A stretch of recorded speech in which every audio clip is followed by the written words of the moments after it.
बिस्मिल्लाहिर्रहमानिर्रहीम। अस्सलाम वालेकुम। आज सर्दियों की स्पेशल एक और बहुत ज़बरदस्त रेसिपी लेकर आई हूँ, बेसन और अंडों का हलवा, जिसको बनाकर आपको बहुत मज़ा आएगा और ये खाकर खूब सर्दियाँ एंजॉय करेंगे।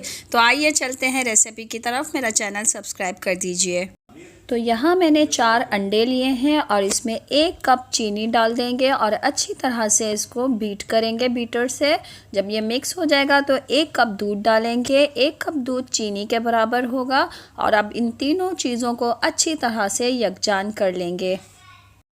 अब कढ़ाई में 1 कप घी लिया है हमने। घी, चीनी और दूध की मिकदार एक जितनी ही होगी। जैसे ही घी मेल्ट हो जाएगा इसमें 3-4 इलायचियों के दाने निकाल के डाल देंगे और फिर 1.5 कप के बराबर मैंने बेसन लिया है।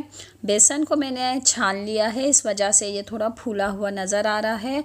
और घी में डालने के बाद बेसन की अच्छी तरह से भुनाई करनी है। इतनी भुनाई करनी है कि बेसन का कलर चेंज हो जाए।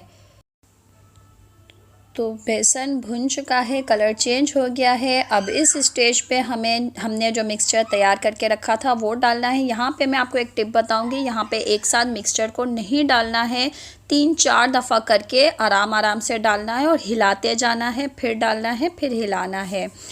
ठीक है, तो इस तरह से आपकी मिक्सिंग बहुत अच्छी होगी हलवे की। और हलवा देखिए कितना दानेदार होना शुरू हो चुका है और बहुत ही मज़े का बनता है। और इसकी भुनाई करनी है अब हमें यहाँ पे बहुत ही हौसले से। जितनी अच्छी भुनाई होगी सारा कमाल ही हलवे का भुनाई में है। ये देखिए कितना ज़बरदस्त गोल्डन कलर आया है और ये पक चुका है। इसकी निशानी ये है कि ये कढ़ाई छोड़ने लगेगा। अब हम इसमें मैंने पाउडर बना लिया है बादाम का और पिस्तों का और खोपरा डाल दिया है। और गार्निशिंग के बगैर तो हलवे की खूबसूरती नामुकम्मल है। Thanks for watching.